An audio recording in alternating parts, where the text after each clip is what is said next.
Hi friends, Pandian stores 2 serial உங்களுக்கு பிடிக்கும் அப்படின்னா நம்ம சேனலை லைக் பண்ணிக்கோங்க, சப்ஸ்கிரைப் பண்ணிக்கோங்க. அப்போ தான் நாங்கள் போடுற வீடியோ டெய்லி உங்களுக்கு நோட்டிஃபிகேஷனில் வரும். நீங்களும் எல்லா எபிசோடில் என்ன நடக்குது அப்படின்றத மிஸ் பண்ணாமல் பார்க்க முடியும்.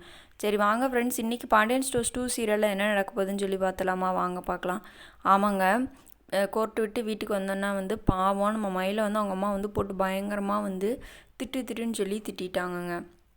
என்ன சொல்கிறாங்க அப்படின்னா நீயும் அவங்க சொல்கிறதுக்கெல்லாம் பூம் பூமான மாதிரி தலையாட்டிக்கிட்டே கடை ஒன்றையும் வச்சு நான் இனிமேல் என்னால் இங்கே சோறு போட்டுட்ருக்க முடியாது, செய்ய முடியாது அப்படின்னு.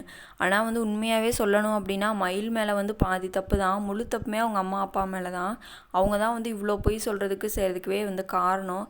இவங்க நிறைய தடவை சொல்லியிருந்தாங்க. என்ன சொல்லியிருந்தாங்கன்னு சொல்லி பார்த்தீங்க அப்படின்னா, இந்த மாதிரி பொய் சொல்லாதீங்க, பொய் சொல்லி கல்யாணம் பண்ணி வைக்காதீங்க, கடைசியில் எனக்கு தான் அதெல்லாம் பிரச்சனை ஆகும் அப்படின்னு சொல்லி நிறையா தடவை நம்ம மயில் சொல்லியிருந்தாங்க. ஆனால் இவங்க கேட்கவே இல்லைங்க. பாவம் மயில் இப்போ இவங்கனால மயில் மாட்டிக்கிட்டு கஷ்டப்படுறாங்க. அப்படியுமே அவங்க அம்மா அப்பா இப்போ என்ன சொல்கிறாங்கன்னா மறுபடியும் இப்போது நீ நாங்கள் சொல்கிற பேச்சை கேட்குறல, பொய் சொல்லலைல, இப்போ நீ இப்போ என்னமோ செய் அப்படின்னு சொல்லி மயிலையே வைகிறாங்க. பாவமாக இருக்குது. நீ இனிமேல் இங்கே இருக்கவே கூடாது, வீட்டை விட்டு வெளியே போ அப்படின்னு சொல்லும்போது சரின்னு சொல்லிட்டு மயிலும் வீட்டை விட்டு கிளம்புறாங்க. உடனே அப்பா மயில் எங்கேம்மா போகிற, அம்மா தானேம்மா திட்டினா திட்டிட்டு போகிறா, விடுமா அப்படின்றாங்க. இல்லைப்பா நான் போகிறேன், போய் எங்கேடாச்சும் போய் செத்து போகிறேன் அப்படின்றாங்க. உடனே அவங்க அம்மாவும் சரி போய் சாகு, நிம்மதி எங்களுக்கு அப்படின்றாங்க.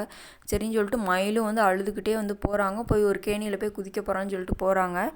மயில் அந்த பக்கம் நடந்து போகிறத எதிர்த்து நம்ம மீனா ஆட்டோவில் போயிட்டுருக்காங்க. மீனா பார்த்துடுறாங்க. பார்த்துட்டு அக்கா அக்கான்னு கூப்பிட்டு பின்னாடியே ஓடுறாங்க. அதேமாதிரி ஆனால் நல்ல வேளை மயில் கிணத்துக்குள்ளே விழுகலை. அதுக்குள்ளே மீனை காப்பாற்றிடுறாங்க. காப்பாற்றி கூப்பிட்டு போய் பேசுகிறாங்க. பேசும்போது மயில் இந்த மாதிரிலாம் சொல்கிறாங்க. எனக்கு அந்த மாதிரி சூதுவாதில் எதுவுமே தெரியாது மீனா, எனக்கு எதுவுமே இது பண்ண தெரியாது. எங்கள் அம்மா அப்பாவை தான் இப்படி போய் சொல்லி கல்யாணம் பண்ணி வச்சாங்க. சரி அவரே எனக்கு பிடிச்சிருந்துச்சி, நல்ல வாழ்க்கை தானே அப்படின்னு சொல்லி நானும் இது பண்ணிட்டேன். அதுதான் வேறு ஒன்றும் இல்லை. ஆனால் இப்போ அவங்களே என்னை வெளியே போக சொல்லுவாங்கன்னா என்ன பண்ணுறது அப்படின்னு சொல்லி அழுதுட்ருக்காங்க. அதுக்கப்புறம் நான் இந்த மாதிரி சரவணன் கடைக்கு போனேன், அவரும் என்னை பிடிச்சி விரட்டி விட்டார் அப்படின்னு சொல்லிகிட்ருக்காங்க. மயில் இந்த பக்கம் வந்ததுக்கப்புறம் அந்த பக்கம் அஞ்சலி வேறு கடைக்கு போயிருந்திருப்பாங்க. அஞ்சலி நீ வீட்டுக்கு போ, நான் உனக்கு கால் பண்ணுறேன் அப்படின்னு சொல்லி சரவணன் சொல்லிடுவார்.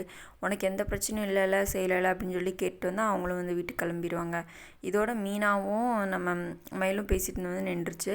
இன்னொரு பக்கம் பார்த்தீங்க அப்படின்னா நம்ம கதிர் ராஜி 2 பேரும் சென்னையிலேருந்து வீட்டுக்கு வந்துடுறாங்க. அவங்க அம்மா அப்பாலாம் பார்த்து பேசிகிட்ருக்காங்க. உடனே கதிர் என்ன சொல்கிறாருன்னா, என்னம்மா போயிட்டு வர்றது 1 நாள் 2 நாளுக்குள்ளே இவ்வளோ இழைச்சி போயிட்டீங்க, திரும்ப அழைச்சி போயிட்டீங்க, சாப்பிட்றீங்களா இல்லையா அப்படி இப்படின்னு சொல்லி கேட்டுக்கிட்டு விசாரிச்சுட்ருக்காரு. இன்றைக்கான எபிசோட் இதான் ஃப்ரெண்ட்ஸ் நடந்துச்சு. மேலும் நாளைக்கு வேறு ஒரு எபிசோட நான் உங்களை பார்க்குறேன். Bye friends.